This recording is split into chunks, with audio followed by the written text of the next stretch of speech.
Hola, bienvenidos a Me Quiero Volver Chango. Gracias. Muchas gracias por hacerme su cómplice para matar el tiempo. Hoy un día único, no estoy exagerando, a las pruebas me remito. No había pruebas que nos dijeran el Paris Saint-Germain ha ganado la Champions League en algún momento de la historia, ¿verdad? La prueba clara y contundente es hoy, por primera vez, el PSG ha ganado la Champions League. Por eso es un día único. Y lo será hasta que Paris Saint-Germain vuelva a ganar otra Champions League. Mientras eso no suceda, hoy seguirá siendo un día como no ha habido otro. Y siempre, eso sí, pase lo que pase, siempre quedará como el primer día en que el PSG ganó la Champions League. Solamente hubo un día como hoy si hablamos de clubes franceses que ganaron la Champions. Eso ocurrió en 1993 con el Olympique Marseille, venciendo al Milan. Y una final que todavía arrastra polémica 32 años después, la única vez que un equipo francés ganó la Champions League. Y hay muchos, incluso especialistas con los que he conversado y me he sorprendido de enterarme que ellos creen que realmente le quitaron la Champions League a ese Olympique Marseille del 93. Y no se la quitaron. Le quitaron la liga, los descendieron por el escándalo en el que se confirmó que Olympique Marseille compró árbitros y rivales, sobre todo rivales, para ganar la liga francesa, pero para ganar la Champions League aparentemente no le comprobaron nada o no sé si le investigaron algo. El caso es que la UEFA mantiene intacta aquella Champions League ganada por el Marseille en 1993. En cualquier caso, es un logro con un asterisco enorme, que muchos incluso se lo quitan, aunque sea a nivel inconsciente, y que es el único antecedente, de todas formas, de un equipo campeón de Europa de la liga francesa. Así que hoy podemos decir que es la primera vez que un club francés gana la Champions League de manera limpia, si es que cabe el término de limpieza en todo lo que rodea al Paris Saint-Germain. Pero bueno, empecemos. Sin más preámbulo, con ¿qué tal? Ese de sin más preámbulo, qué cliché más recurrido, ¿no? Pero bueno, empecemos con esta edición especial de Me Quiero Volver Chango. Sí, ya sé que yo le tengo tanta estima a este podcast que para mí siempre son episodios especiales, siempre procuro que lo sean, pero bueno, hay unos más especiales que otros, eso es innegable. Cuando estamos en modo Copa Mundial, cada 4 años, hay podcast diario, sin duda que son especiales. Cuando se jugó la final de la Champions League, que ocurre una sola vez al año, también son capítulos especiales. ¿Y qué hago en los capítulos especiales? Pues hago reflexiones ordenadas. No me pongo a reflexionar y a ver cuántas salen, sino que las tengo todas bien contaditas, preproducidas y en un número redondo. A veces dan 10, a veces 15 y en días como hoy 20. Así que desabróchense el cinturón, pónganse cómodos y empecemos con la primera de 20 reflexiones, a ver cuántas aguantan. Reflexión número 1. En 2008, el Emirato de Abu Dhabi compró al Manchester City. No fue una noticia demasiado importante en ese momento, pero cuando el City muy pronto compró a Robinho en el mercado de invierno de aquella temporada 2008-2009, ahí es cuando empezó a sonar el Manchester City como una amenaza que no acabó de concretarse por más Premier Leagues que ganó en el camino hasta 2023, cuando por fin, después de muchos descalabros, logró ganar la Champions League. Tardó 15 años y lo consiguió. Paralelamente, en 2011, es decir, 3 años después, Qatar salió de compras, con la misma intención que Abu Dhabi. No tanto por amor al deporte, pero de eso hablaré más adelante si tienen ganas y paciencia de llegar a las reflexiones 10 y algo. No me quiero desviar todavía del camino, que para eso hoy sí que lo tengo pavimentado. El caso es que Qatar salió de compras deportivas, compró el Mundial de Fórmula 1, compró, en toda la extensión del verbo, sobornó a quien habría que sobornar en aquel momento para organizar la Copa Mundial de Fútbol de 2022. Compró la camiseta del Barcelona, aquella que nunca había sido vendida, la única del mundo que hasta entonces se mantenía intacta sin haber caído ante las garras de la publicidad. También Qatar fue el primer patrocinador de la camiseta del Fútbol Club Barcelona. Y Qatar compró al Paris Saint-Germain. Así como Manchester City tardó 15 años, de 2008 a 2023, en ganar la Champions League, a Qatar le llevó un año menos, pero prácticamente lo mismo. De 2011 a 2025. Fueron 14 años llenos de tropiezos, de burlas, de errores. Y así como el City cayó y se levantó, cayó y se levantó, cayó y se levantó, el Paris Saint-Germain hizo lo mismo. Claro, con todo ese dinero para levantarse todos los días es mucho menos complicado. Aprendieron ambos de los errores y son historias muy parecidas, por más que en algún momento, hace apenas 2 años, el Paris Saint-Germain era un total desastre y había cambiado mucho de entrenadores y había gastado demasiado dinero en futbolistas que no funcionaron y tenía una política muy distinta a la del Manchester City. Aunque los dos equipos tenían dinero que venía y viene de fuentes similares, el Manchester City encontró el camino y, y tuvo posibilidad, después de 15 años, de recoger los frutos, ganando la FA Cup, la Premier League, que ya las había ganado desde antes, y la Champions League ese año, en 2023. Habían llegado ya a una final de Champions League, les había costado mucho, habían perdido muchas veces en octavos de final, en cuartos de final, en semifinales, habían llegado a la final de 2021 y la perdieron. El Paris Saint-Germain llegó incluso antes, o sea, el Paris Saint-Germain se adelantó un año, llegó a la de 2020 en contra del Bayern Múnich, también cayó. El caso es que hace 2 años la pregunta era, ¿qué tiene que hacer el Paris Saint-Germain para reflejarse en los éxitos del Manchester City? Porque el Manchester City, gastando lo que gasta, es tan exitoso y el Paris Saint-Germain no lo es. Pues era una cuestión de juzgar en ese momento de 2023, pero hoy, 2 años después, podemos ver que son historias muy similares, ¿no? Que, claro, que el Manchester City tiene más mérito de dominar como domina o como ha dominado, más allá de esta última temporada, la Premier League durante tantos años, tomando en cuenta la competencia que tiene la Premier League si lo comparamos con la muy poca competencia que tiene el PSG en Francia. Pero ambos dominaron sus ligas y les costó muchísimo en la Champions por más dinero que invirtieron. ¿Qué tenía que hacer? Y no descubrí nada, pero era lo que hubiera dicho cualquier persona, ¿no? Supongo que cualquier persona contestó ante ese interrogante cuando saltaba la pregunta, bueno, ¿qué tiene que hacer el PSG para por fin ganar la Champions League? Después de haber intentado con Neymar, con Messi, con Buffon, con Dani Alves, con Sergio Ramos, con Keylor Navas, etcétera, etcétera, etcétera, etcétera. ¿Qué necesitaba? Pues apostar por un proyecto a largo plazo. Solamente fueron 2 años, ni siquiera tuvo que ser largo plazo, ¿no? Pero así como el Manchester City, después de, sí, algunos éxitos importantes, ganar la Premier League con Mancini, con Pellegrini, pero no tenía un rumbo definido y lo encontró dándole a un tipo llamado Pep Guardiola el mando total. Claro, a Pep Guardiola y a su equipo, ¿no? Tanto los que están arriba en el organigrama, como Chiqui Begiristain, como Fran Soriano, como aquellos que están a la par de él o por debajo de él. Pero bueno, todo en torno a Pep Guardiola.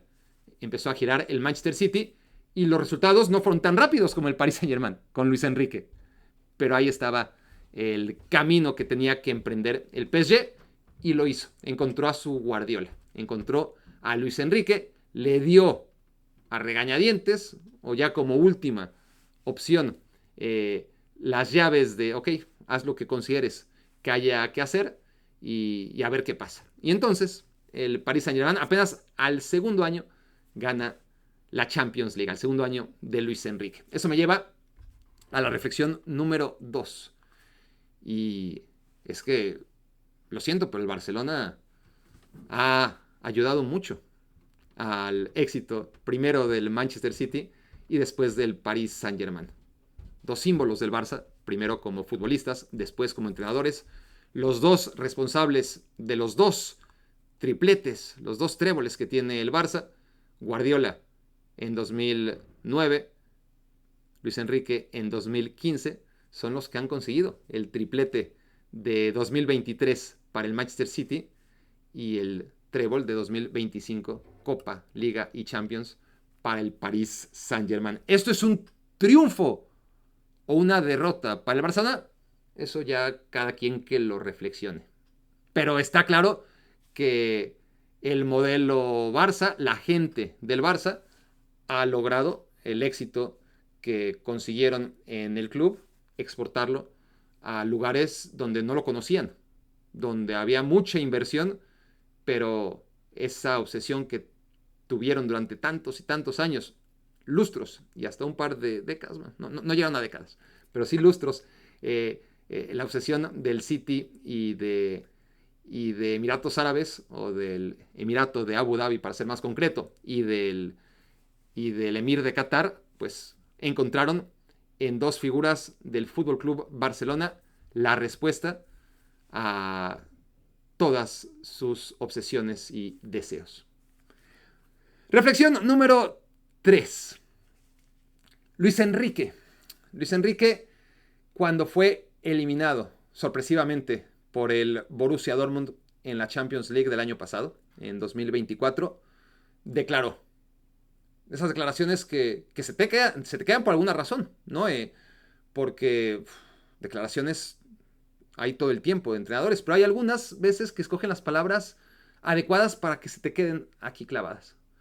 Luis Enrique decía, sí, perdimos, es doloroso, palabras más, palabras menos, de lo que sí me acuerdo, y ahí sí es literal, es mañana sale de nuevo el sol. Y es una realidad incontestable, indebatible. Y es un tipo de reflexiones muy, muy obvias, pero que se entienden dentro del contexto de un tipo que sabe de lo que habla, ¿no? A nivel humano, Luis Enrique sufrió lo que no se puede con palabras materializar o reflejar. No hay una desgracia mayor de lo ocurrido a Luis Enrique. Es tan duro que me cuesta trabajo incluso decirlo con palabras, y confío que la gran mayoría de ustedes, si no es que todos, saben a qué me refiero. Y si no, lo googlearán y se enterarán. Pero bueno, creo que es bastante conocido. Es súper duro. Yo tengo una hija y por eso me cuesta mucho más trabajo decirlo en palabras. Ni siquiera por superstición o por cábala, simplemente porque es lo más feo que le puede pasar a un ser humano lo que le ocurrió a Luis Enrique. Entonces, cuando un tipo como Luis Enrique se sienta en una conferencia de prensa después de haber perdido en semifinales de Champions League contra el Borussia Dortmund, cuando era el gran favorito, y dice, bueno, seguiremos trabajando, mañana sale el sol, tiene mucho más profundidad que si lo dice cualquier otro, ¿no? Porque sabes que no lo está diciendo como un cliché, porque es una realidad. Y quedar eliminado en semifinales de Champions League por el Borussia Dortmund, por trágico que suene, es una pendejada absoluta, ¿no? Comparada con los problemas y los retos y las desgracias a las que muchas veces te expone la vida. En fin, volvió a salir el sol, Luis Enrique. Volvió a salir el sol, por supuesto, a nivel deportivo, por lo menos. Desgraciadamente, hay otras cosas en la vida que son irreversibles, y hay que tener una fortaleza mental increíble para levantarse y valorar que cada día sale el sol a pesar de la oscuridad que siempre te va a perseguir cuando te pasa algo tan duro, ¿no? Pero al menos deportivamente, así como se esfumó el sol temporalmente en la vida profesional de Luis Enrique cuando lo eliminaron de la Champions League en semifinales el año pasado, en el fútbol el sol vuelve a salir cíclicamente y no pasa nada. No pasó absolutamente nada. Eliminado al Paris Saint-Germain, Luis Enrique siguió trabajando y un año después ha ganado la Champions League. Enhorabuena para un ídolo sincero, como es para mí Luis Enrique, pero no me adelanto porque todavía no me toca esa reflexión. Reflexión número 4, ya vamos un poquito al partido. Es que no hubo partido, carajo. No hubo partido, ¿no? No compareció el rival. Creo que no he mencionado. Creo que sí, dije al principio el marcador, pero es apenas la segunda vez que menciono al Inter. Porque no apareció nunca. O sea, de haber sabido, hubieran dejado que el Barça se presentara, ¿no? Así como yo estaba pensando, incluso cuando el partido iba 1-0, pero ya era obvio. No tan obvio que iban a acabar 5-0, por supuesto que eso es fútbol y podía dar vueltas y el Inter podía salir campeón después de un inicio brillante y en el que lo aplastaron. Nada garantizaba que porque lo estaban aplastando en los primeros 20 minutos, lo iban a seguir aplastando en los siguientes 70, como ocurrió, pero como se estaban dando las cosas, y yo apuntando ya, mis pre-reflexiones era puta. Llamen al Barça. Yo creo que todavía están a tiempo, ¿no? De llegar. Así como Dinamarca estaba de vacaciones después de haber quedado segundo lugar en la eliminatoria rumbo al Euro 92 debajo de Yugoslavia. Y Yugoslavia pues no pudo comparecer a la Euro jugada en Suecia. Y Dinamarca llegó de vacaciones y algunos llegaron, otros decidieron quedarse de vacaciones como Miguel Laudrup. Pero bueno, llegaron los que llegaron y ganaron la Eurocopa. Puta madre. Yo estoy seguro que el Barça así improvisado, si todos hubieran agarrado vuelo y se hubieran plantado hoy de última hora, si el Inter les avisaba con un tiempo mínimo de 24 horas, ¿saben qué? Preséntense ustedes porque nosotros no nos vamos a presentar.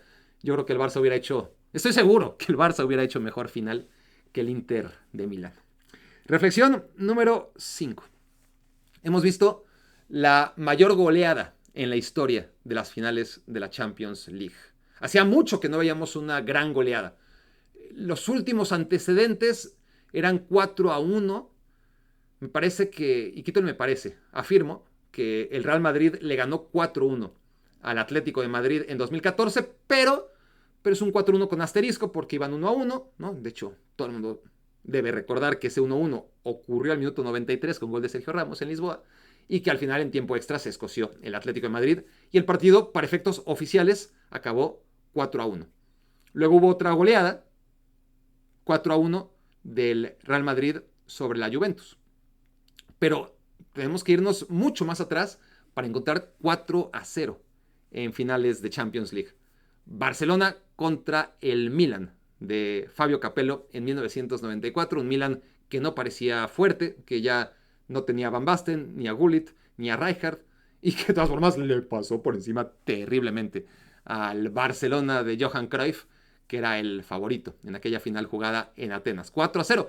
También el Milan, un poquito antes, pero ahí sí el Milan de Rijkaard, Van Basten y Gullit le ganó 4-0 al Steaua Bucarest.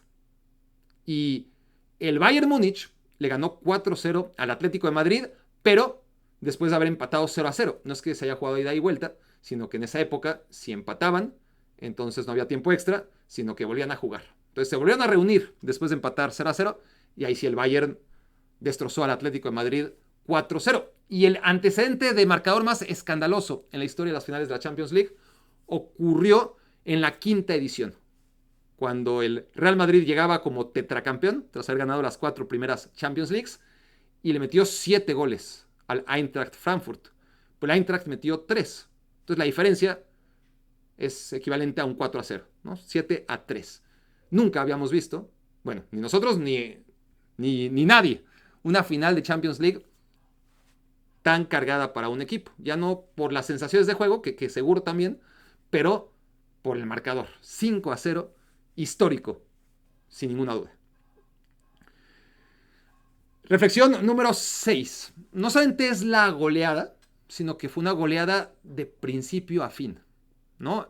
Muchas veces, por ejemplo, no vi todas las finales, no me acuerdo ni siquiera el orden de los goles del Real Madrid contra Eintracht Frankfurt en 1959 o 1960. Sí me acuerdo del contexto en el que el Real Madrid golea a la Juventus, por ejemplo. Primer tiempo en el que la Juventus fue mejor, o por lo menos fue muy parejo. Segundo tiempo en el que el Madrid mete el 2-1, estaba parejo todo el partido. Los últimos 20-25 minutos, la Juventus, con esa necesidad de empatar el marcador, pues le cae el tercero, y luego ya desesperados para tratar de meterse el partido, les cae el cuarto, ¿no? Así se gestan muchas goleadas. Hay dos tipos de goleadas. Las goleadas que son un poco más justificables. Al final en la historia queda la goleada, ¿no? Pero para quienes vieron el partido y algunos que tengan memoria para recordar los acontecimientos, muchas veces la goleada en grandes partidos es producto de un equipo que tras 70 minutos de paridad se ve abajo el marcador y en la búsqueda de arreglar las cosas, pues se desprotege y le caen uno o dos o más goles, ¿no? Y convierten un partido parejo en goleada. El otro tipo de goleadas, como la de hoy, son goleadas de principio a fin. Desde el primer minuto hasta el último, un equipo superior al otro. Y ese tipo de goleada fue claramente hoy el Paris Saint-Germain sobre el Inter de Milán. Reflexión número 7. A ver, además fueron goles que claro, yo iba haciendo mis pre-reflexiones y decía, a ver, el 1-0 fue así, el 2-0 fue así, el 3-0 fue así. Luego ya perdí la cuenta, ¿no?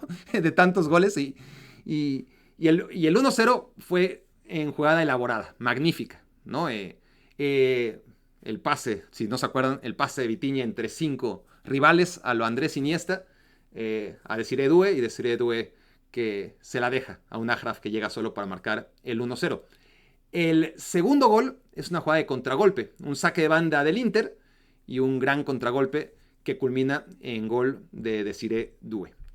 El tercer gol, ya en el segundo tiempo, parece contragolpe, pero no es contragolpe, ¿no?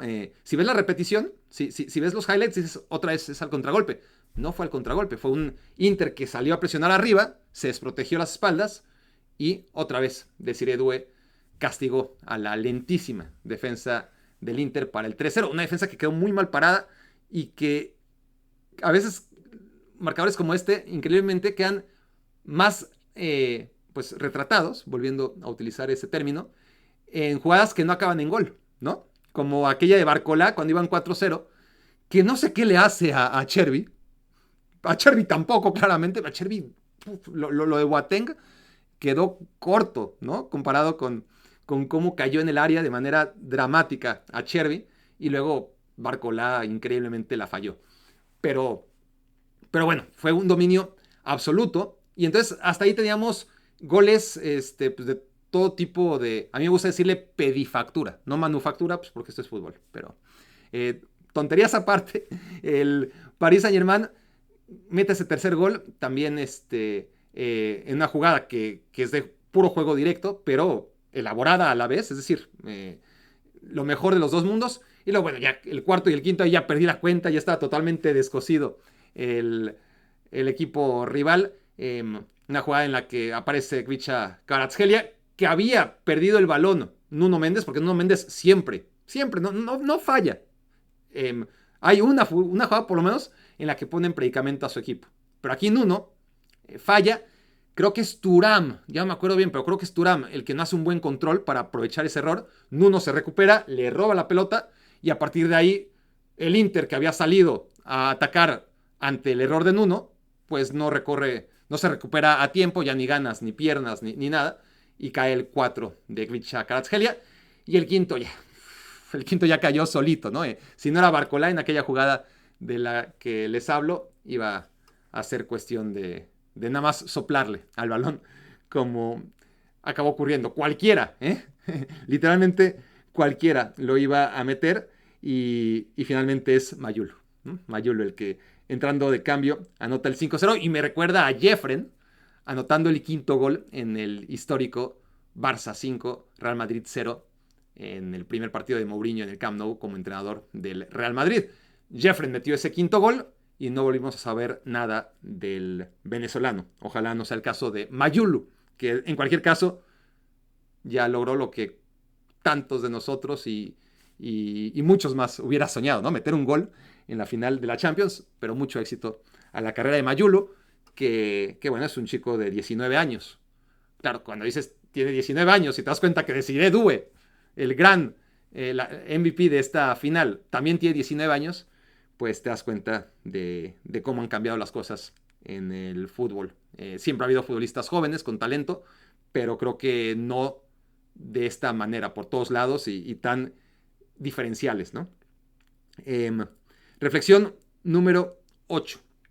Les decía que para mí hay dos jugadas, más allá de los 5 goles que torpemente acabo de tratar de relatarles, hay dos jugadas que reflejan este partido con mucha más claridad que cualquiera de los 5 goles. Una de ellas, ya les dije, aquella de Barcolá haciendo trizas terriblemente a Acerbi. Incluso si no sientes nada por Acerbi, yo le tengo admiración, por supuesto, pero no es un futbolista al que le tenga especial cariño, pero te sientes mal por él, ¿no? La manera en la que quedó arrastrado. Y ya no sé si es peor que no haya acabado en gol, por lo menos que hubiera acabado en gol, ¿no? Que hubiera servido de algo dejar ahí la cintura, pero no, no acabó en gol, pero sí acabó en nuestras memorias. Y para mí, una jugada en la que Kvicha Kvaratskhelia, también el partido iba 4-0, iba 4-0, hace un esfuerzo para perseguir a Dumfries, increíble, impropio, de un equipo que va ganando 4-0, ¿no? Y Kvaratskhelia, tras haber anotado el 4-0, es decir, uno dice, bueno, ya había conseguido lo que quería, pasara lo que pasara, ya eran campeones, ya había metido su golecito, pero Kvaratskhelia siendo Kvaratskhelia, ¿no? Y ahí sí hablo de un futbolista al que admiro por ese tipo de cosas. No tanto por su calidad, por sus controles, por lo que Dios le dio. Eso, por supuesto que hay que trabajarlo, ¿no? Y no tengo la menor duda que Kvicha Kvaratskhelia, cada entrenamiento ha sido mejor para ir desarrollando y puliendo los atributos que trae nacimiento, ¿no? Si yo me pongo a entrenar desde chiquito controles de balón, todos los días 8 horas o 16 horas, lo haría mucho mejor de lo que lo hago ahora, pero nunca lo haría como Kvicha Kvaratskhelia, jamás. O sea, hay algo o un mucho de entrenamiento, pero también hay algo con lo que naces, ¿no? Y Kvaratskhelia nació con ese don, no solamente en el control, no solamente en el control, sino en muchas facetas del juego, ¿no? Habilidad, rapidez, cambio de ritmo, precisión en el pase, golpeo de pelota, etcétera, etcétera, etcétera. Todo eso se trabaja, pero se trae de nacimiento. Lo que no se trae de nacimiento, lo que es puro trabajo y que podemos hacer cualquiera, o está al alcance de cualquiera, otra cosa es que lo hagamos, es lo que hizo Kvicha Kvaratskhelia cuando Dumfries, uno de los jugadores más rápidos, potentes del Inter de Milán, se escapó amenazando con marcar el gol de la honra para el Inter, y Kvaratskhelia le dijo, no conmigo. No conmigo, protegiendo esta banda, sin ser el lateral, obviamente, siendo el extremo, ¿eh? Ni siquiera estoy hablando de un defensor que recuperó su posición. No, lo persiguió y le robó el balón. Le ganó en velocidad, le ganó en potencia, le ganó en deseo. Y a mí este tipo de cosas me emocionan mucho más. Porque, insisto, una cosa es todo lo que traes al mundo ya equipado, ya estás condicionado por cierta tendencia marcada en los genes o ciertas capacidades. Yo creo, y creo que está científicamente comprobado, que es un 10, un 15, un 20, un 30%, según lo que estemos hablando, pero que ya traes en tus genes determinadas ciertas virtudes de nacimiento. Pero hay otras que no, hay otras que se trabajan, hay otras que es pura cabeza, ¿no?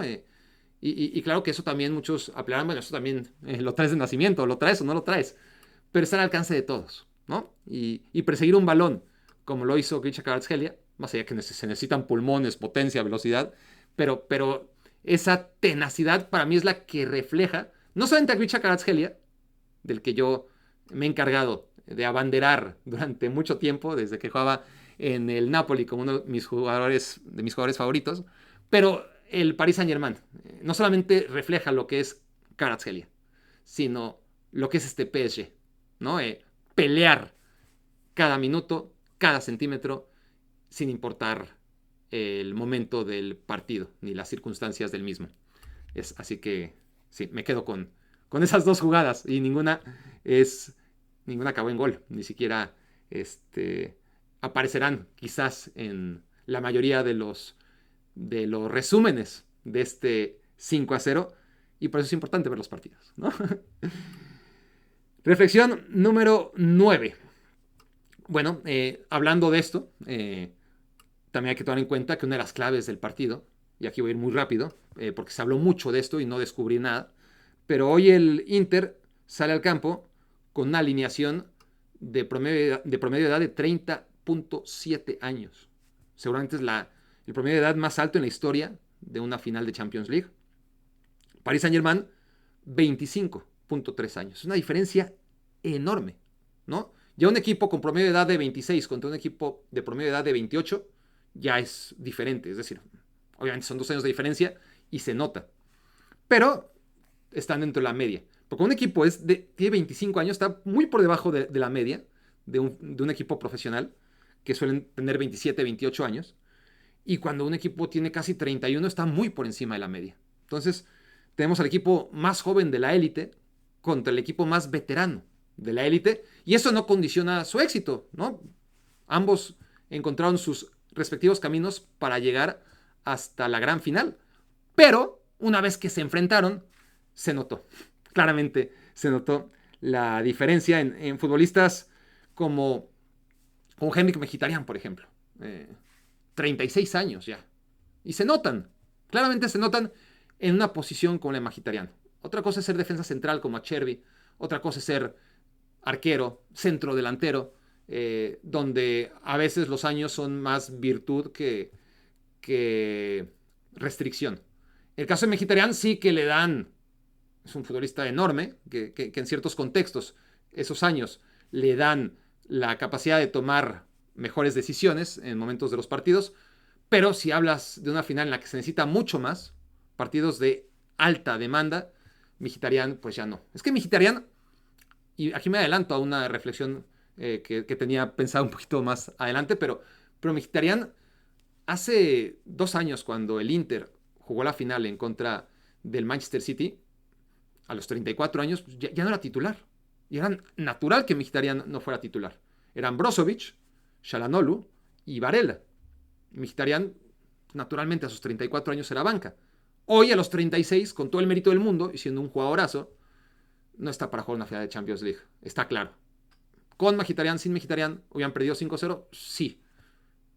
Probablemente con alguien con piernas más frescas hubiera competido mejor el Inter de Milán, pero si es el equipo más veterano de la élite y encima tiene futbolistas en posiciones clave como Mkhitaryan y, y lo que es natural a la edad, por más que el armenio haga maravillas a sus 36 años, pues cuando juegas contra chicos 10 años menores o más de 10 años menores, se nota. Y hoy fue más evidente que lo que creíamos que iba a ser, pero ya saltaban, me parece a mí, las alarmas incluso, ¿no? En los análisis previos de esa diferencia de edad entre un equipo y otro. Reflexión número 10. Estaba pensando... Sí, reflexión número 10, perdonen ustedes. Acaba el partido y me llama la atención que el foco es Luis Enrique. Nunca me había ocurrido. No sé, quizás con figuras como José Mourinho, con Pep Guardiola, a lo mejor, ¿no?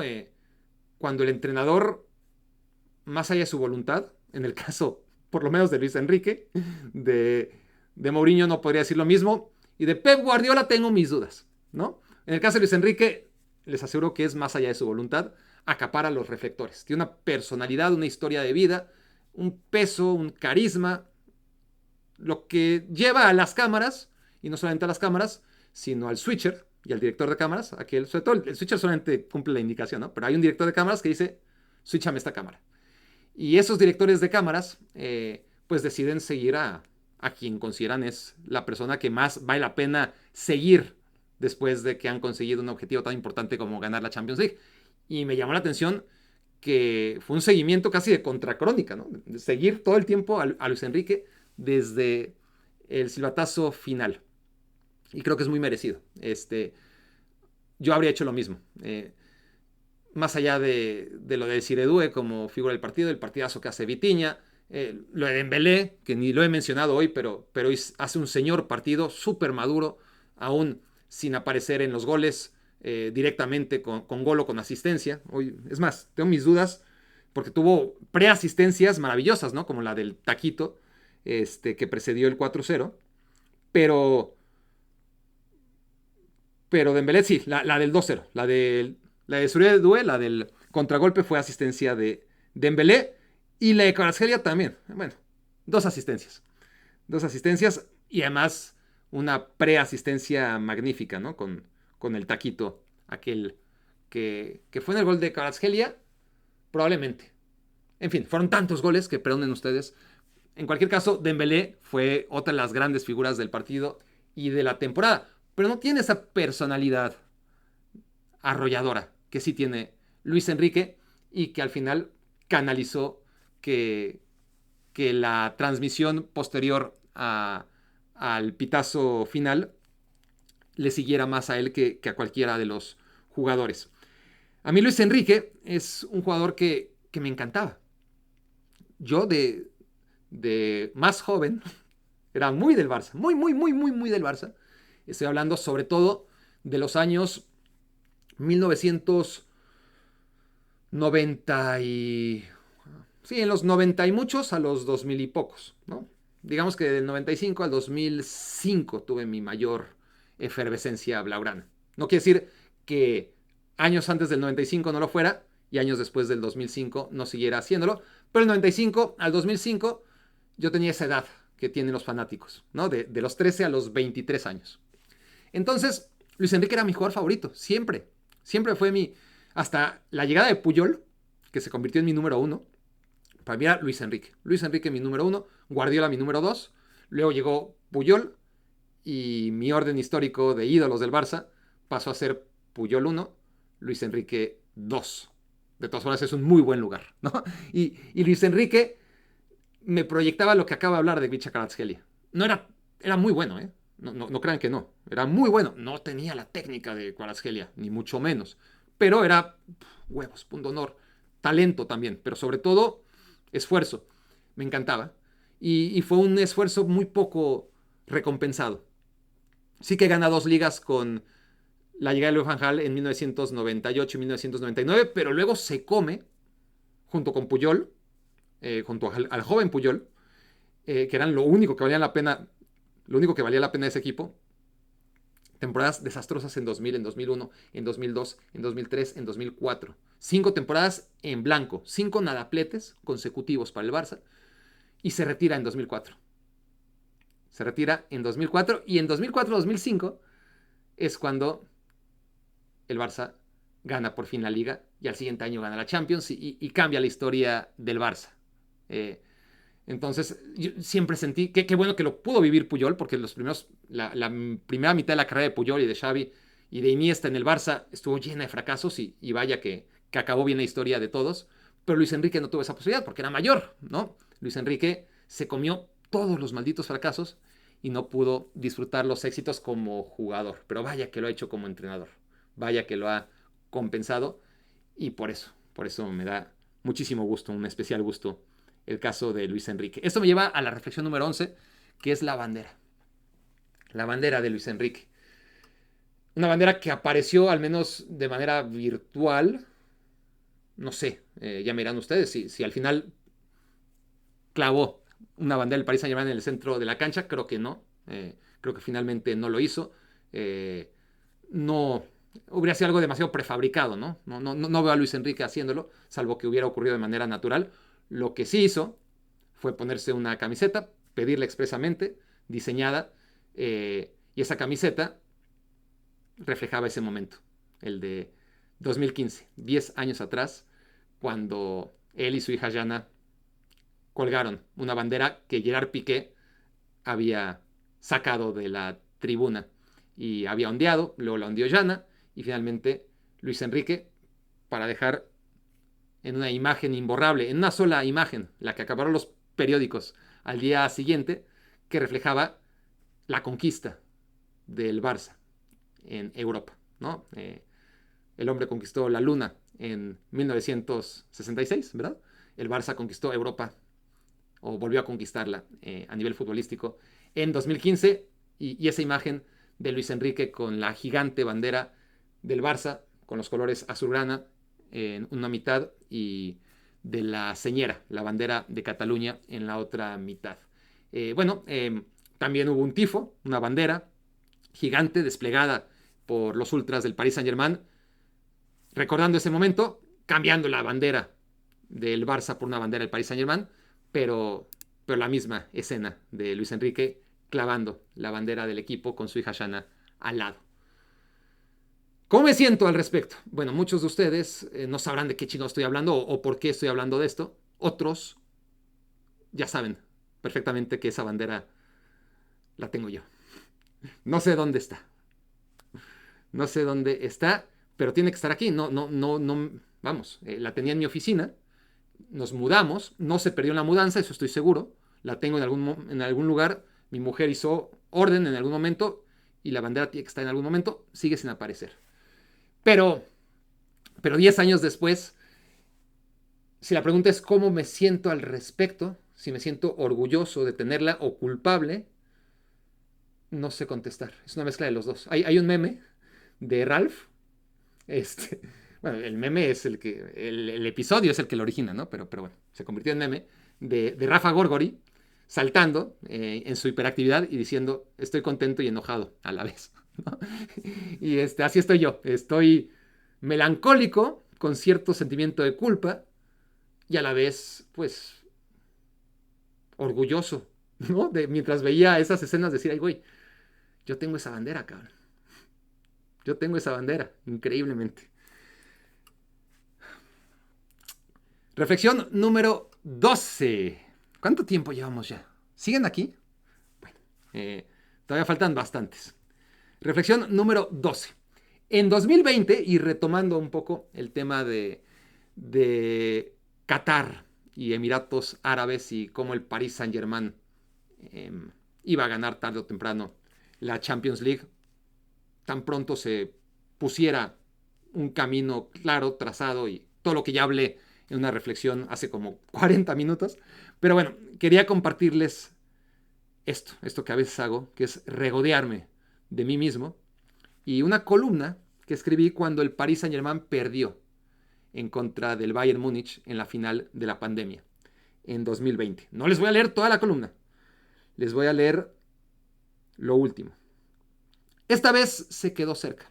Neymar por fin no se lesionó. La pandemia canceló los partidos de visitante que son su talón de Aquiles y en el camino no tuvo más que vencer a equipos joviales como Dortmund, Atalanta y Leipzig.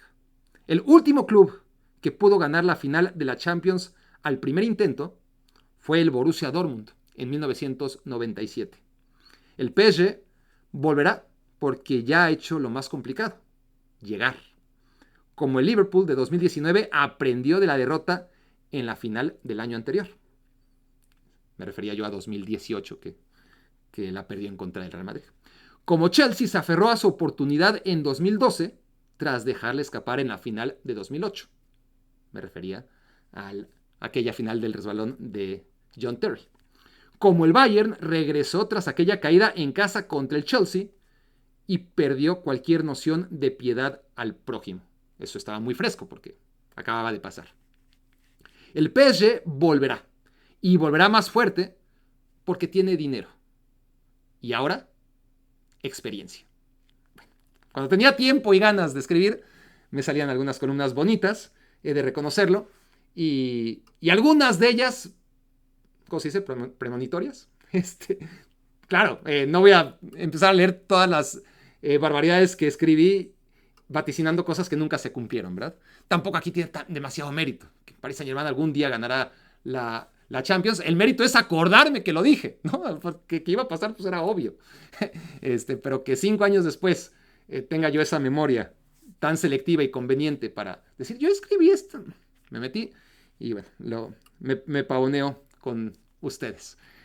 Porque además es cierto, no lo hago por decir, miren qué chingón soy. Sino, es así de crudo. Tiene el dinero y la experiencia, porque ya, no es la primera vez que asomó su nariz en una final de Champions League. Y con eso yo soy muy necio, siempre lo repito. La final de la Champions League hay que perderla primero antes de ganarla, y la única excepción, o la última excepción, imagínense, data de 1997. Todavía después de mi columna, el Manchester City llegó a una final de Champions, porque mi columna fue en 2020, llegó a una final de Champions en 2021, la perdió y ahora sí, en 2023 la ganó. Eso sí, se mantiene constante. No quiere decir, como yo en el último capítulo de Me Quiero Volver Chango, aún reconociendo el favoritismo del Paris Saint-Germain, llega a decir, ojo, porque el Inter ya estuvo ahí, ya perdió, y la historia nos dice que cuando pierdes aprendes. Y yo dije, salvo el Atlético de Madrid, que es la única excepción. Y es un contexto contra el Real Madrid que ya sabemos que va más allá de cualquier regla natural, el dominio del Real Madrid sobre el Atlético de Madrid en Europa. Ignoraba yo que también le pasó al Valencia. El Valencia perdió en 2001, sí, contra el Bayern Múnich, había perdido un año antes en contra el Real Madrid. Es decir, perdió contra el Real Madrid, volvió y volvió a perder y ya no regresó más. Así que bueno, es verdad que a veces me equivoco o doy por absolutas realidades que no lo son tanto, pero hasta ahora lo que sí sigue siendo cierto desde que escribí esa columna en 2020 es que la primera vez que llega un equipo a disputar la final de la Champions League no la gana. No la gana, no en el siglo XXI. Reflexión número 13. Los fichajes del Paris Saint-Germain que hicieron posible que ganara la Champions. Durante años y años y años, el PSG lo intentó. El primero fue Pastore, ¿verdad? Javier Pastore. Luego llegaron Zlatan Ibrahimovic, Thiago Silva, fue una gran noticia, ¿no? El PSG fichando futbolistas de superélite en un equipo que en ese momento era superélite como Milan. Ahora es normal que el PSG le quite futbolistas al Milan. Es más, ni le interesan, ¿no? Ya están en dimensiones muy distintas. Pero en ese momento que el PSG, una liga como la francesa, le arrebatara futbolistas, ya no al Palermo, porque también se llevó a Pastore, a Cavani, sino al Milan, era como, wow, a las dos figuras del Milan, a Zlatan y a Thiago Silva. Pero bueno, siguió evolucionando el proyecto y siguieron trayendo futbolistas carísimos, buenísimos, como Ángel Di María, y no era suficiente, ¿no? Y no era suficiente con Neymar, gastaron 222 millones de euros, es que qué fácil se dice, ¿no? Y qué normal parece, han pasado casi 10 años. Nunca en la historia un futbolista había sido el más caro de la historia durante tanto tiempo. El récord era Zinedine Zidane, que fue el más caro de todos los tiempos desde 2001 hasta 2009, que Cristiano Ronaldo costó más de lo que había costado Zidane. Entonces son 222 que si hacemos las correcciones inflacionarias y lo que comprabas, el poder adquisitivo de 222 millones de euros, hoy son más de 300 millones de euros. Eso se gastó el Paris Saint-Germain en un jugador. El mismo año se gastaron en Kylian Mbappé 80 millones. En realidad se gastaron en esa misma temporada, aunque con Mbappé fue, para términos oficiales, un año de préstamo y depositaron ya la opción de compra que era irrevocable, no había manera de salirse de esa cláusula. Si Mbappé salía mal en su primer año, de todas formas había que pagar 180 millones de euros. Sí, no, que 80 ni que nada, 180 millones de euros le costó Kylian Mbappé al Paris Saint-Germain el mismo año que Neymar. Pues para efectos de contabilidad de cara a UEFA, un año se registró el fichaje de Neymar y Mbappé el primer año fue en préstamo oficialmente y el segundo año se depositaron los 180 millones. Entonces, madre, o sea, 400 millones en 2017, ¿no? Que ahora equivalen tranquilamente a 500 millones solamente en dos jugadores. Pero lo de Neymar, lo que les decía, o sea, quién sabe cuánto tiempo va a pasar para que un futbolista cueste lo suficiente para superar los 222 millones de euros que el PSG pagó por Neymar. Y aún así, cuando esto ocurra, que no sé cuándo, afortunadamente todavía estamos lejos, parece, de todas formas, cuando alguien pague 230 o 225 o 250 por un jugador y rompa el récord, esos 225, esos 230 o esos 250 millones de euros en 2028, 2029 o 2030 o cuando pase, no van a equivaler a los 222 millones de euros que en 2016 pagó el Paris Saint-Germain por Neymar. Fue una locura, ¿no?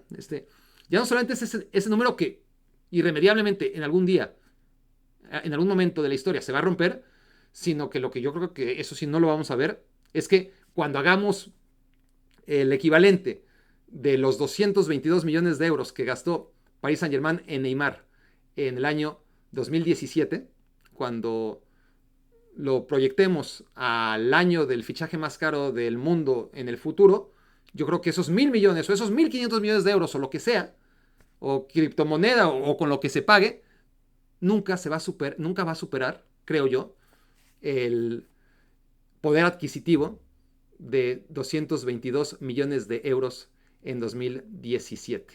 ¿no? En términos absolutos, Neymar creo que siempre va a ser el futbolista, y espero, no solamente quiero, sino que espero, va a ser el futbolista más caro, independientemente de que, insisto, en algún momento, claro que esa cifra de 222 millones de euros, la inflación, tarde o temprano, se va a encargar que alguien rompa ese récord, aunque 250 millones de euros en 5 años van a valer mucho menos que 222 millones de euros hace 10.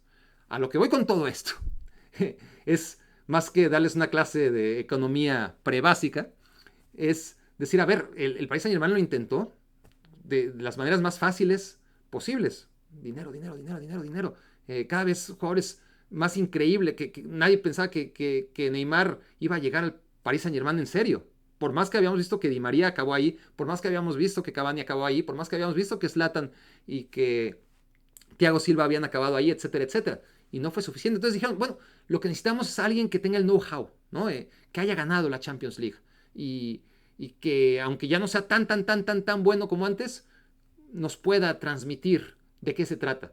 Y por ahí pasaron Dani Alves y Gianluigi Buffon y Sergio Ramos y Keylor Navas y multicampeones, o sea, campeones seriales de la Premier League. Casi, bueno, en el caso de Buffon, Buffon es la excepción, ¿no? Buffon era la experiencia, por supuesto, el liderazgo, el saber ganar todo y ver si, o sea, a la desesperada, bueno, vamos a ver si dos energías negativas respecto a la Champions pueden juntarse y hacer una energía positiva y ganar la Champions juntos, ¿no? Que a eso le tiraba el Paris Saint-Germain cuando lo intentó con Gianluigi Buffon y tampoco le salió con Buffon. ¿Qué sí le salió? Pues le salió con futbolistas como William Pacho, que reconozco, así como me levanto el cuello cuando le atino muchas veces, o las pocas veces que le atino, y digo, pues, yo a Dinhausen, a Dinhausen, que es la pronunciación correcta, lo vi en contra del Milan en un partido amistoso con la Juventus, y desde ese momento, en el primer instante supe, y tenía 16 años, pero supe que era un fuera de serie. Y así como hay algunos futbolistas de los que me levanto el cuello, con Marc-André ter Stegen también, me he encargado a lo largo de los años de este podcast de contarles varias historias de jugadores que yo, desde que los vi, antes que muchos otros, decía, este cabrón va a llegar lejos. Con muchos me equivoqué, obviamente, pero con los que acerté, siempre lo siento como, estos son míos, ¿no? Son más míos que de otros, porque los conozco desde antes. ¿A qué voy? A que con Pacho me pasó totalmente lo contrario. No es que no me gustara, sino que hice varios partidos de Pacho en su única temporada en el Eintracht Frankfurt, porque no lo había visto en Bélgica, porque no lo había visto en Independiente del Valle. Todo fue muy rápido con Pacho, porque sigue siendo un jugador muy joven que ya pasó por Independiente del Valle, ya pasó por Bélgica, ya pasó por Eintracht Frankfurt, ya pasó por el Paris Saint-Germain. Es decir, claramente es muy bueno el ecuatoriano. Y yo en los partidos del Eintracht que me tocó hacer, los 6 o 7 partidos que hice de Pacho, no lo noté. O sea, pensar que ese jugador iba a ganar la Champions League al año siguiente, en la vida, ¿no? Me parecía un jugador bueno para el Eintracht Frankfurt. Y no fue un fichaje del que se hablara, obviamente, muchísimo, ¿no? Cuando llega al PSG, a diferencia del de Thiago Silva o el de Sergio Ramos u otros defensas centrales. Nuno Méndez llega muy, muy joven del Sporting de Portugal sin hacer ningún tipo de ruido. Vitinha, ni se hable, ¿no? Del Porto, pasó por el Wolverhampton, uno de tantos portugueses que tenía el Wolverhampton, tampoco demasiado destacado, muy joven, claro. Desiré Doué, que ni siquiera era titular indiscutible la temporada pasada en Le Rennes. Y pagó 50 millones el Paris Saint-Germain porque es muy bueno. Pero decidió que era suficientemente bueno como para pagar tanto dinero cuando era un futbolista titular, pero muchas veces suplente en el Rennes, ¿no? Y miren, el Paris Saint-Germain empezó alternando titularidad con Barcola. Barcola empezó muy bien la temporada, o sea, su primera mitad de temporada fue buenísima. El que más goles y asistencias metía del equipo, pero fue perdiendo protagonismo ante la emergencia de Desiré Doué, 19 años, ¿no? 19 años de Desiré Doué. Y bueno, tampoco, claro, por más que costó, la mayoría ni lo conocíamos, honestamente. Aquellos que no seguimos los partidos del GAN, que creo que somos la mayoría, no sabíamos nada de Desiree Doué. Y ese es otro de los fichajes que han cambiado la historia del Paris Saint-Germain. Y Joao Neves, del que siempre se hablaron maravillas, desde muy, muy chiquitito, llega a los 19 años del Benfica y llega la temporada pasada y fue de los destacados y esta temporada fue de los más brillantes jugadores del equipo. Y Zaire Emery, que otro futbolista muy muy joven y con un talento tremendo, pues acabó también relegado a la banca, ¿no? Ante la consagración de Vitinha y, y el tino que tuvo el Paris Saint-Germain a la hora de traer a Joao Neves, que no le salió nada barato. Pero qué diferencia, ¿no? Qué diferencia de perfil de futbolistas en estos últimos años para ir entendiendo qué cambió en el Paris Saint-Germain, qué hizo posible que hoy estemos hablando de ellos como campeón de la Champions League. Reflexión número 14. Sigan aquí, estamos por cumplir una hora. Reflexión número 14. ¿Qué daño le ha hecho Lamine Yamal a nuestra percepción? ¿No? Ver a futbolistas como Joao Neves, 20 años, como Desiree Doué, 19 años, y pensar que es normal que jueguen con esa personalidad, con esa calidad, que parezcan futbolistas hechos y derechos cuando tienen 20 y 19 años.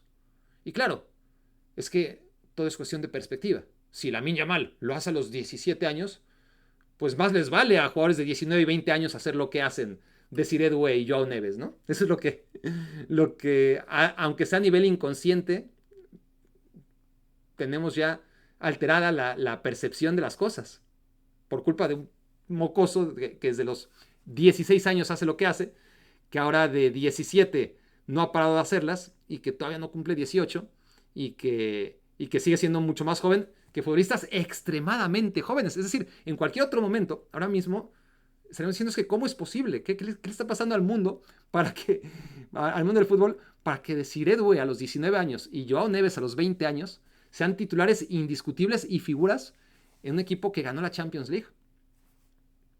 Pues sí, vivimos tiempos en los que hay que empezar a reconsiderar todos los conceptos y paradigmas que tenemos asociados a la juventud. Lamine Yamal es una excepción, obviamente, pero ojo con jugadores todavía adolescentes que, que sin ser tan extremadamente talentosos y jóvenes como Lamine Yamal, pues parecen normales cuando siguen siendo extremadamente talentosos y extremadamente jóvenes como Desiree Doué y Joao Neves, que hoy a los 19 y 20 años son campeones de la Champions League, siendo además parte insustituible en el esquema de Luis Enrique. Número 15. Ya hablé de nombres propios, me falta hablar de Luis Campos. Luis Campos, asesor, director deportivo, da igual el cargo que ostente, pero es un fabricador de equipos. Y esa es una de las grandes explicaciones de qué pasó en el Paris Saint-Germain antes y qué pasó después. Hay un parteaguas evidente y esa es la llegada de Luis Campos. ¿Quién es Luis Campos? Luis Campos pues es un exfutbolista portugués, nada reseñable, ex técnico, tampoco pasó nada con él, pero de alguna u otra manera tiene un talento para detectar eso, talento, ¿no? Y que es fuera de este mundo, claramente. Él es el responsable, o fue el responsable, de aquel Mónaco que le quitó la Champions League, bueno, que se metió en semifinales de la Champions League de 2017 y que le quitó la Ligue 1 al Paris Saint-Germain.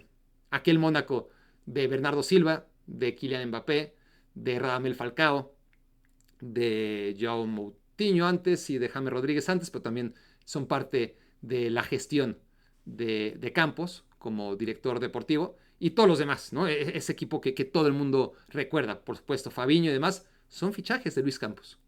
Después se fue al Lille y en el Lille ya no estaba Campos técnicamente cuando el Lille es campeón, renuncia, pero el que armó al Lille campeón en 2021 fue Campos.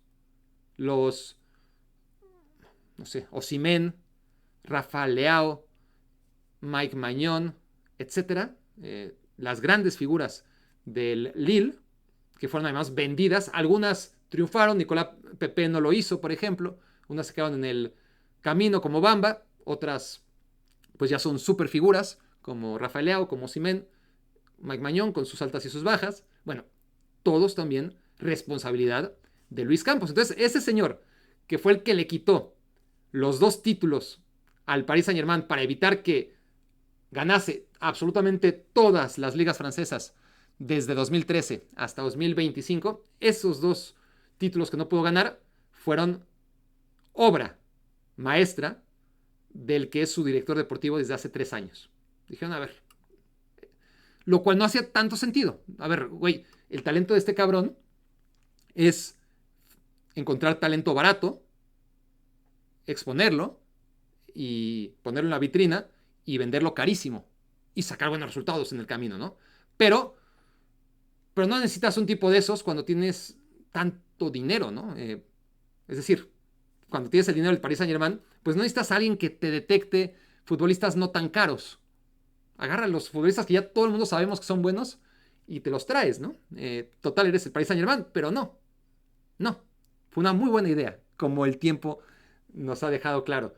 Que Luis Campos, con dinero y con recursos, de todas formas, haya detectado a aquellos futbolistas que independientemente del costo, más le favorecieran al Paris Saint-Germain y en concreto a Luis Enrique. El primer año con Galtier, el año 2 y el año 3 con Luis Enrique. 3 años de Luis Campos. En el primer año no pudo hacer gran cosa, obviamente recién llegado. Cometió errores, obviamente. Ahí les van los fichajes. Ya hablé de todos los que todo el mundo tiene claro, ¿no? Los Messi, los Neymar. Creo que a Messi ni siquiera lo mencioné, pero pues es tan obvio dentro de todas las frustraciones del Paris Saint-Germain. Igual ya hasta fue memoria selectiva, ¿no? Y no incluía a Messi, pero está tácito ahí. Obviamente Messi es el paradigma, por repetir el concepto, de todo lo que hizo mal el Paris Saint-Germain. De creer que lo más fácil te va a acercar al título cuando no. Lo ingenioso, el trabajo, las piezas pequeñas, bien engranadas, son las que te van a llevar al título. Entonces, Luis Campos llega en 2022. Sus fichajes son Vitinha, Nuno Méndez, Fabián Ruiz, hasta ahí 3 titulares hoy, 3 años después de esos que fueron los 3 fichajes más caros de Luis Campos en ese primer año con el Paris Saint-Germain. También trajo a Carlos Soler, a Renato Sánchez, que no sé en qué estaba pensando, y a Nordi Mukiele, pero esos fueron futbolistas más baratos y que no todo el mundo va a triunfar, obviamente. Año 2 sí, estoy hablando del año pasado, 2023-2024 se equivocó y duro el Paris Saint-Germain.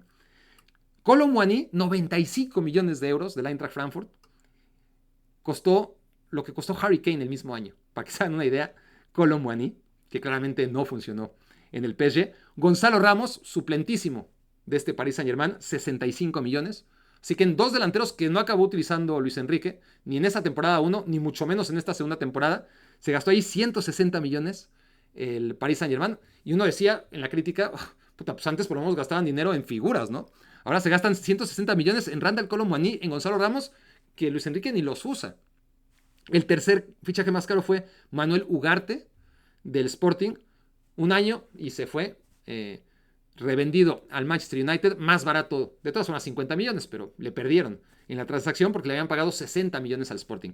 Entonces, hasta ahí estamos hablando de 220 millones de euros en 3 jugadores que llegaron el año pasado y que hoy, pues, Gonzalo Ramos, súper suplente, Kolo Muani desde el mercado de invierno en la Juventus y Manuel Ugarte traspasado a dar pena en el Manchester United. No porque el uruguayo particularmente le haya dado, pero sí, tampoco es que se salve de la quema del desastre que fue el United una temporada más, por no decir que peor que nunca, ¿no? Porque fue peor que nunca lo del United. En fin, el otro fichaje fue Ousmane Dembélé la temporada pasada, además de Bradley Barcola y de Lucas Hernández, que se rompió 2 veces el ligamento, ya se lo había roto, llegó, se lo rompió otra vez, pero se gastó entre todos estos jugadores, bien, 95 millones por Kolo Muani, 65 por Gonzalo Ramos, 60 por Ugarte, 50 por Dembélé, 45 por Barcola, 45 por Lucas Hernández,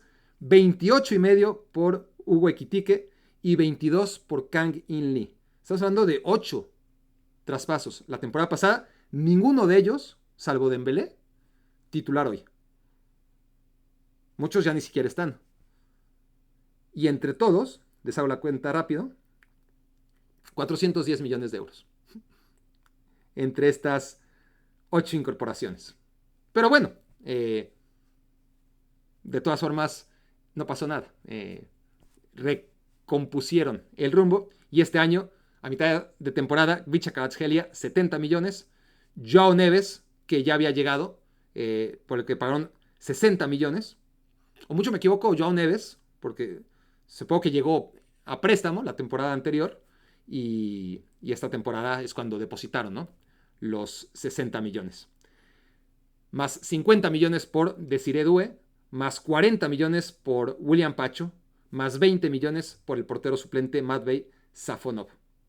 Gastó mucho dinero, ¿eh? Estamos hablando de un jugador de 70, otro de 60, otro de 50, en escalerita casi como programados. Uno de 70, Kvaratskhelia, uno de 60, Neves, uno de 50, Doué, uno de 40, Pacho y uno de 20, Safonov. 240 millones entre todos. Pero bueno, estos sí salieron buenos, ¿no? Tanto Kvaratskhelia como Neves, como Doué, como Pacho, los 4 jugadores súper importantes en el 11 inicial que hoy le ganó al Inter y durante toda la temporada. Bueno, Luis Campos, además de, obviamente, Luis Enrique, están ahí, detrás de todos estos nombres, que aunque hayan costado mucho dinero, la verdad es que nadie hubiera pagado tanto dinero por ellos. Ahí está la clave de Luis Campos. Que bueno, ahora sí tengo dinero para hacer fichajes y arriesgarme y pagar cantidades por las que otro equipo no hubiera pagado, ¿no? Porque tuvo esa capacidad de detectar que eran los jugadores que necesitaba el equipo, aunque no tuvieran la fama de otros jugadores que habían llegado antes al Paris Saint-Germain. El PSG ha seguido gastando lo mismo, igual de caros, pero el perfil es distinto. Jugadores jóvenes, jugadores con proyección, jugadores con hambre y jugadores que se adaptan a una idea de juego y a un sistema que por fin tiene el Paris Saint-Germain. Ya casi llegamos al final. Faltan las últimas 5 reflexiones. Vamos a la número 16. No sé si ya le estoy hablando a la pared o a la cámara y a la pared que va más allá de la cámara, pero si por alguna u otra razón siguen aquí, háganmelo saber, porque el Barak del futuro va a estar preocupado por leer sus comentarios y cerciorarse de que sí, de que no le estuvo hablando a la nada a partir de la reflexión 8 o 9. Que aún en la 16 hubo algunos fieles oyentes. Así que si están aquí, déjenmelo saber en comentarios. Yo llegué hasta el número 16, hasta la reflexión número 16, y así yo estaré un poquito más tranquilo de que alguien me escuchó. Pero bueno, no se van a arrepentir. Aquellos que hayan llegado hasta aquí no se van a arrepentir porque falta lo mejor. Reflexión número 16. Paris Saint-Germain ha puesto su nombre entre los ganadores de la Champions League y es el 24º equipo que lo logra. 24 equipos han ganado la Champions. El Barça, por ejemplo, fue el equipo número 19 en ganarla. Desde que el Madrid la ganó por primera vez en el 56 hasta el Barça que la ganó en el 92, la ganaron 18 equipos antes que el Barça. Bueno, el Barça la ganó en el 92, fue el equipo número 19. El Olympique Marseille la ganó un año después, fue el equipo número 20. El Borussia Dortmund la ganó en el 97 para convertirse en el ganador número 21 de la Champions League. Y esto nos refleja que todavía en los años 90 la competición era más o menos joven. Sí, parecía que se había jugado durante muchos años, pero ahora lo vemos en retrospectiva, en el prisma de 2025, y ya nos podemos dar cuenta que en los 90 todavía había nuevos campeones con regularidad, porque la competencia era joven. Pero a partir del siglo XXI ya no hemos visto muchos nombres nuevos. Y los 3 nuevos tienen algo en común. Fíjense. Entonces les decía, el 19, el campeón número 19 fue el Barça en el 92, el campeón número 20 fue el Olympique Marseille en el 93, el 21 fue el Dortmund en el 97, que el Barak del pasado, ¿no? En aquella columna que les leí, en el extracto de la columna que les leí, mencionaba o recordaba que el Dortmund es el último equipo en presentarse en una final por primera vez y ganarla. Por lo mismo, quizás, ¿no? Todavía era joven la competición, pero curiosamente el Dortmund es al revés de los demás. Mientras los demás equipos primero la pierden y luego la ganan, el Dortmund primero la ganó y después cada vez que ha regresado la ha perdido. Pero bueno, el caso es que en el siglo XXI ha habido 3 nuevos campeones. Y esos 3 nuevos campeones tienen algo en común. El campeón de la Champions número 22 fue el Chelsea en 2012. El campeón de la Champions, pasaron 15 años, 15 años desde que el Dortmund se convirtió en el último equipo en ganar por primera vez la Champions, hasta que lo hizo el Chelsea en 2012. Después pasaron 11 años, cuando el Manchester City lo logró en 2023 para convertirse en el equipo número 23 en ganar la Champions League. Y hoy el Paris Saint-Germain, solamente 2 años después, es el equipo número 24. Curioso que tanto el City, eso me faltó en una reflexión previa, pero tanto el City como el Paris Saint-Germain logran acabar con sus respectivas maldiciones a costa del Inter de Milán, ¿no? El Inter de Milán estuvo ahí como víctima de la revancha que se tomó el City tras haber perdido un par de años antes contra el Chelsea, y ahora el propio Inter de Milán es víctima del Paris Saint-Germain, que vuelve a una final de la Champions League tras haber perdido 5 años antes ante el Bayern Múnich. Bueno, creo que es muy obvio, ¿no? No necesito elaborar mucho más en esta reflexión. ¿Qué tienen en común el Chelsea de Abramovich, el Manchester City del jeque Mansur y el Paris Saint-Germain de Al-Khelaifi? Al-Khelaifi no es el jeque de Qatar, está ahí mal no sé qué, es muy complicado, pero bueno, es la cara, ¿no? Es la cara del Paris Saint-Germain, aunque no sea él el jeque. Muchos creen él es el jeque, no. El jeque no es él. El jeque de Qatar, solamente para que quede claro, pues que ya a estas alturas del podcast tardarme más o menos en buscar, es Al Thani. Al Thani es el nombre del emir de Qatar y el jeque real que está detrás del Paris Saint-Germain. Pero bueno, eso. Tanto el Paris Saint-Germain de Al Thani como el Manchester City de Mansur, como el Chelsea de Abramovich, los 3 nuevos campeones que ha tenido la Champions League en este cuarto de siglo, en este primer cuarto de siglo, guardan algo muy obvio en común. Y los 3 al final transformaron a sus equipos, comprobando que el dinero facilita mucho. No es la única, no es lo único que se necesita, como he dejado claro, he tratado de dejar claro a lo largo de todo lo que llevo hablando, pero claramente esta es demasiado evidente, ¿no? Que con dinero puedes fracasar y fracasar y fracasar y fracasar y fracasar y fracasar y fracasar y fracasar hasta que por fin lo logras. Es la historia del Chelsea, es la historia del United, del United no. En algún momento será el United, pero no. Hasta ahora es fracasar, fracasar, fracasar, fracasar, fracasar, fracasar, hasta que lo logres, ¿no? Claro que lo logró en el pasado, pero en este caso se tiene que reinventar el United. Y en algún momento el dinero, aunque no venga de un oligarca ruso o de Qatar o de Emiratos Árabes, pues a poco que haya un proyecto deportivo, supongo que el United en algún momento ganará otra vez la Champions League, pero bueno, por ahora claramente no será un equipo nuevo, ¿no? Cuando lo haga. Por ahora ya veremos quién es el equipo número 25 en ganar la Champions League. ¿Será el Newcastle United? Bueno, de aquí a, ¿qué? 11, 12 años, vamos a ver qué pasa con el Newcastle United y con Arabia Saudita, pero si vamos con los plazos que se cumplieron con el Manchester City y con el Paris Saint-Germain, tienen 11 o 12 largos años los jeques de Arabia Saudita para hacer con el Newcastle lo que hicieron sus vecinos con el Chelsea, digo, con el Manchester City y con el Paris Saint-Germain, y lo que hizo Abramovich antes, aún sin venir de Medio Oriente, pero sí, de tierras lejanas con el Chelsea. En fin, Si les parece, ahora sí, vamos a la reflexión número 17. Híjole, la número 17 dice historia del Paris Saint-Germain en 2 minutos. Puta madre, no. No mames, estoy muy cansado y yo creo que ustedes también, como para contarles ahorita la historia del Paris Saint-Germain, que jamás creí que, por más que tuviera 20 reflexiones, este podcast iba a tardar tanto en desarrollarlas. Bueno, lo haré, cumpliré, aunque no me esté escuchando nadie a estas alturas.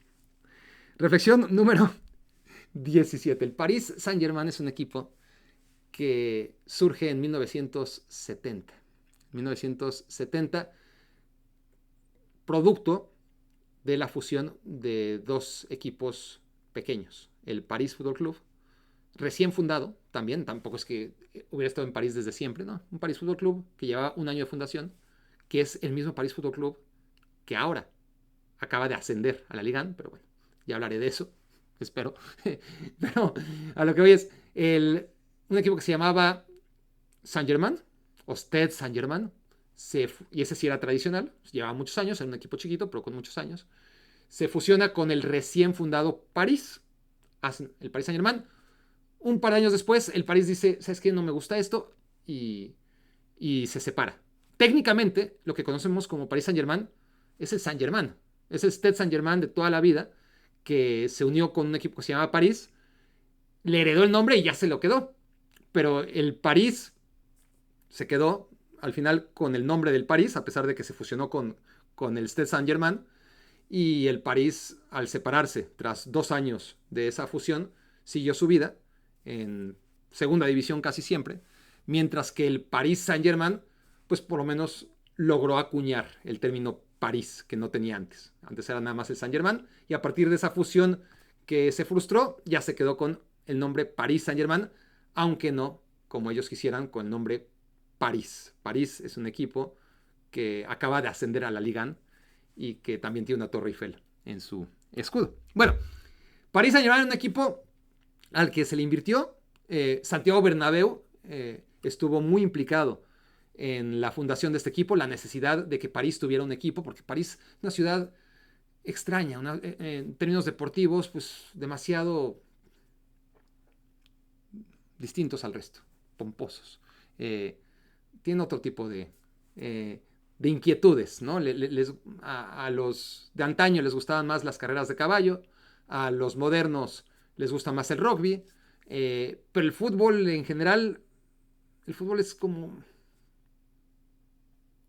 de las clases bajas, y en París, aunque hay mucha clase baja, la gente suele sentirse, ¿no? Diferente, y con razón. París es una ciudad especial, no se le puede negar. Pero mi intención no es hacer en 2 minutos, que ya tardé más de 2 minutos, un análisis antropológico de los parisinos, ¿no? Además de infundamentado.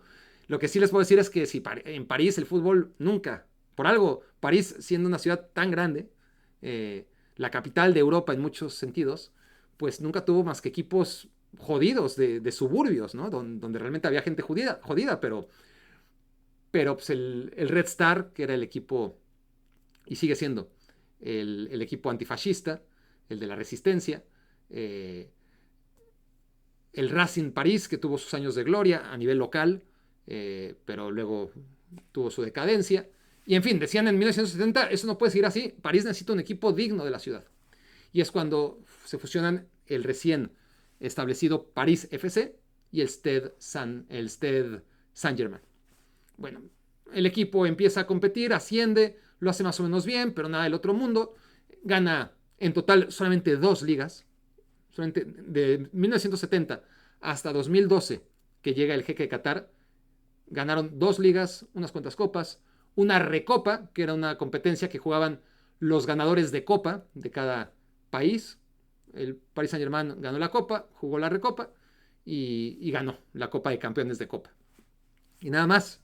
El equipo lo compró Canal Plus, eventualmente era como el América en México, háganse cuenta, con Televisa, era el Paris Saint-Germain en los peores momentos del América, o sea, cuando no ganaba nada, y el Paris Saint-Germain gastaba, pero daba pena, era un equipo terrible, tanto que en 2009 estuvo a punto de descender, quedó creo que 3 puntos por encima del descenso, Y bueno, el equipo estaba a la venta y no sabían cómo deshacerse de él, hasta que llega a Qatar y dice, bueno, esta es nuestra oportunidad, y compra el equipo y lo transforma.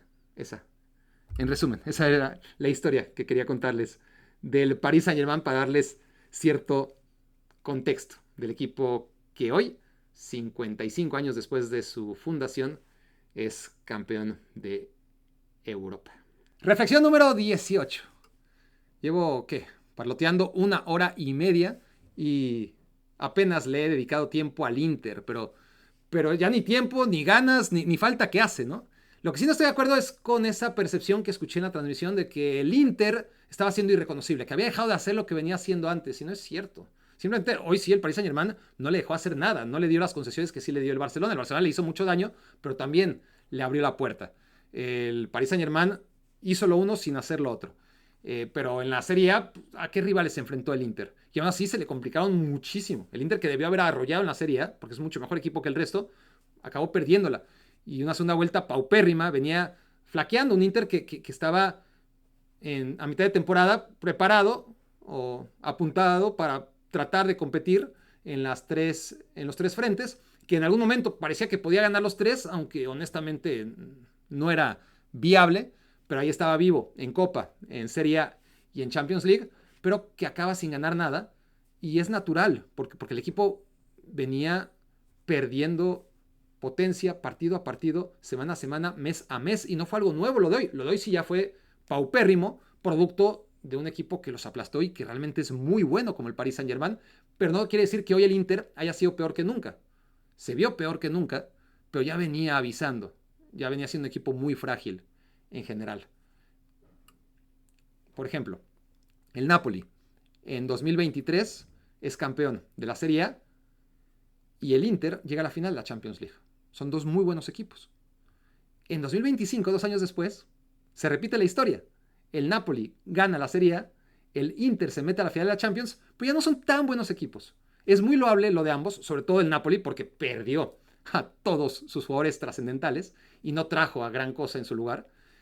Mientras que el Inter mantuvo a sus futbolistas, pero ahora son 2 años más viejos o no mejoraron del todo. Lautaro sigue en un nivel similar, bueno, muy bueno, por supuesto, lo mismo que Bastoni, podríamos decir lo mismo de Di Marco, de muchos otros. Yo creo que lo único que realmente mejoró desde 2023 es Dumfries.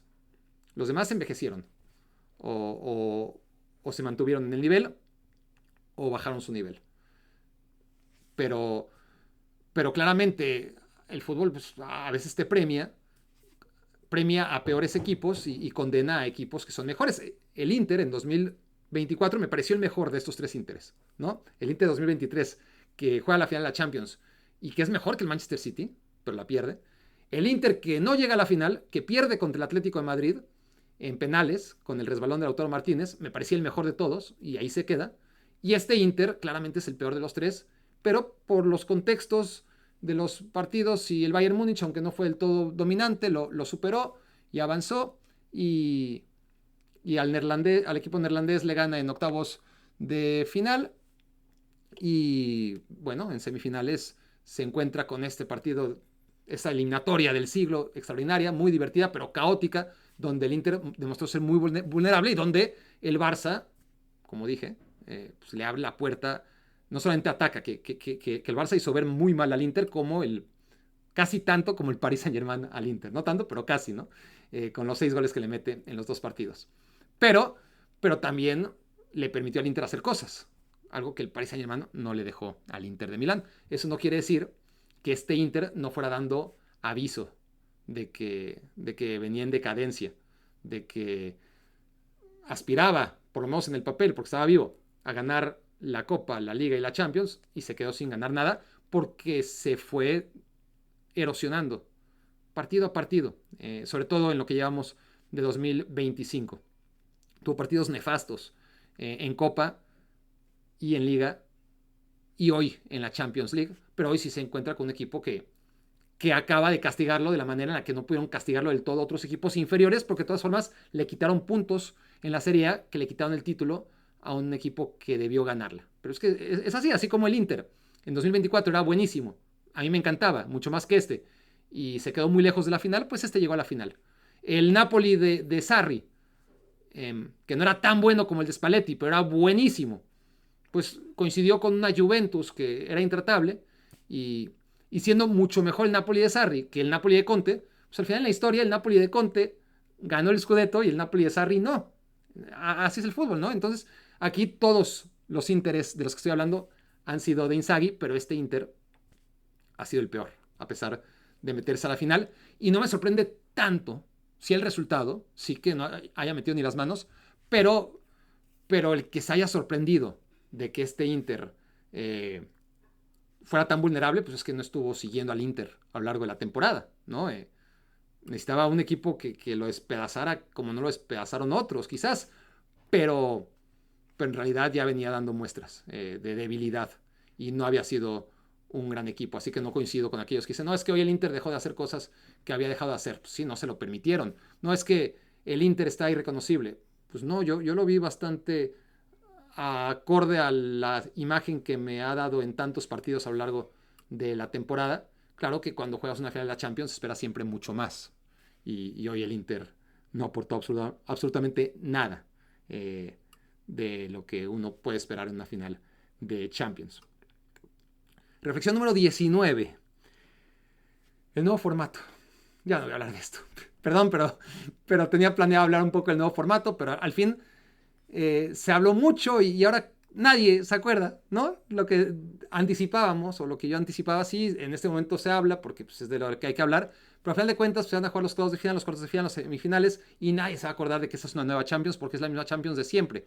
Y hoy culmina una Champions distinta en su formato en la primera ronda, en la primera fase, con más margen de error y el Paris Saint-Germain puede dar fe de ello. El Paris Saint-Germain tuvo un calendario durísimo, el más duro de todos.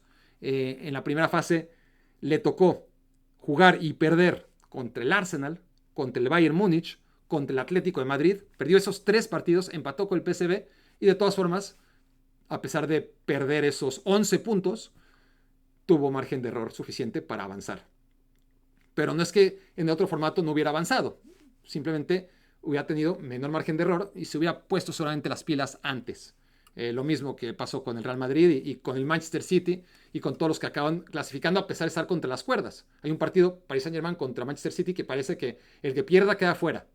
Y no, los dos lograron avanzar. Obviamente el Paris Saint-Germain demostró, y ese fue un punto de inflexión muy claro, porque los dos venían con muchos problemas, perdiendo muchísimos puntos. El City con una crisis agravada por los resultados en la Premier League. Y el Paris Saint-Germain en ese partido arrolla al Manchester City. Lo arrolla y a partir de ahí no ha parado de arrollar a sus rivales. Ese fue el punto de inflexión. Pero ciertamente este nuevo formato lo único que cambió es que los equipos han tenido mayor margen de error y lo han utilizado. El Paris Saint-Germain vaya que lo utilizó, pero a partir de que había que ponerse las pilas y particularmente ese partido en el que arrasan. En el primer tiempo ya eran mejores. En el segundo tiempo arrasaron al Manchester City, lo dejaron contra las cuerdas y lo obligaron a ganarle al Brugge, porque si el City en el último partido no le gana al Brugge, sí que no pasaba ni siquiera el corte de los 12 peores. Pero bueno, la nueva Champions no es tal, es la Champions de siempre. Reflexión número 20. No olvidemos, no olvidemos que Qatar es un régimen perverso. No olvidemos la situación de los derechos humanos en ese país en concreto y en otros países vecinos. La influencia que tiene Qatar a la hora de patrocinar al terrorismo debajo del agua. Qatar es maligno, créanmelo. Así que hay poco que celebrar en este sentido, pero bueno, es parte del plano. Han sido muy inteligentes, claramente, y ahora, después de muchos años y tropiezos, pues han logrado que se vea a Qatar como parte de nosotros, parte de Occidente, ¿no? Parte de un país normal. No es un país normal, no es un país aceptable desde la ética que tenemos en Occidente. Y desde cualquier tipo de ética, ¿no? O sea, más allá de caer en eufemismos, honestamente, es decir, creo que hay pruebas suficientes que elaboran o que abonan a la hipótesis de que Qatar está detrás de muchos problemas que hay en este mundo, financiando a organizaciones terroristas y manteniendo inestabilidad como un negocio importante. en Medio Oriente e invirtiendo muchísimo para hacer un lavado de imagen o una construcción de imagen basada en pues algunas cosas que son increíbles, ¿no?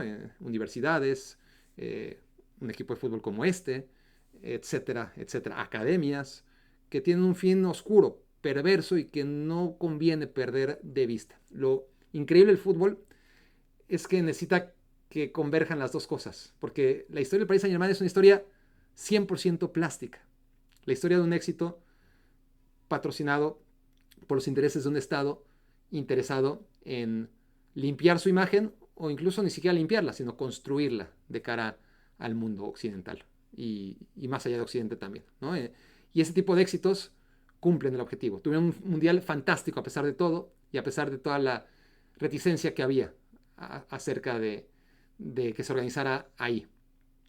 Y al final fue fantástico, ¿no? A nivel cancha fue maravilloso de ver, honestamente, el Mundial de Qatar, pero no nos puede hacer perder de vista quién está detrás del Paris Saint-Germain y de aquel Mundial. Y bueno, que sirva como reflexión dentro de este mundo maravilloso que es el fútbol, que necesita, les decía, que converjan las dos cosas. Porque sí es 100% plástico, pero a la vez es una historia tan humana como con la que empecé hace 2 horas estas reflexiones, como la de Luis Enrique. Y ver a Luis Enrique en hombros, levantado la Champions League, hizo casi que se me derramaran las lágrimas. Pero un minuto después, ver al Khelaifi, también levantado en hombros por los mismos, con la misma copa, pues hizo que las lágrimas se me regresaran inmediatamente. Y las dos historias, no deja de ser humana la historia de Luis Enrique por ser una historia hecha en el Paris Saint-Germain en 2025 y no deja de ser la historia del Paris Saint-Germain, no deja de tener aspectos humanos, como el de Luis Enrique, como el de Kvaratskhelia en aquella pelota de la que les hablo, en la que batalla para quitar la pelota a Dumfries cuando el equipo lleva ganando 4-0, y en todo lo que he elaborado o tratado de elaborar en estas 20 reflexiones. Una cosa no quita la otra, sino que las dos están amalgamadas, ¿no? Dentro de esta historia que es 50% plástico, 50% el fútbol de toda la vida, el que nos emociona y el que hoy ha permitido unas reflexiones tan largas que en este instante por fin llegan a su fin. Se necesitan, era lo que había apuntado en mi última reflexión, ¿no? El fútbol plástico de los millones no es suficiente. Necesita también el fútbol humano, el de las sensaciones, el de las historias. Y cuando los dos se unen, porque el fútbol humano solito pues no llega a ningún lado, honestamente, se queda en el barrio, pero no llega a todas nuestras televisiones, se queda ahí. Y necesitas obviamente que el fútbol se haya convertido en el negocio en el que se ha convertido el fútbol moderno. No sería lo que es hoy, no tendría el alcance, la repercusión que hoy tiene si no fuera pues por esto, ¿no? Por todo el dinero que mueve. Pero con puro dinero no tendría sentido, ningún sentido. Y con puro corazón, pues no llegaría, insisto, a todos nuestros teléfonos móviles a través de todas las plataformas en el momento que quisiéramos y no tendríamos el alcance de estar haciendo podcasts de esta duración, por ejemplo, ¿no? Porque no le interesarían al número suficiente de gente. Se necesitan los unos a los otros, ¿no? Ese 50% de fútbol plástico del que vivimos, con ese 50% de fútbol humano que sigue siendo y que seguirá siendo, que necesita perdurar para que se amalgamen y tengan historias como la de hoy. El Paris Saint-Germain, campeón de la Champions League, una historia emocionante y a la vez indignante. Esto fue Me Quiero Volver Chango. Muchas gracias por haberme hecho su cómplice para matar todo este tiempo.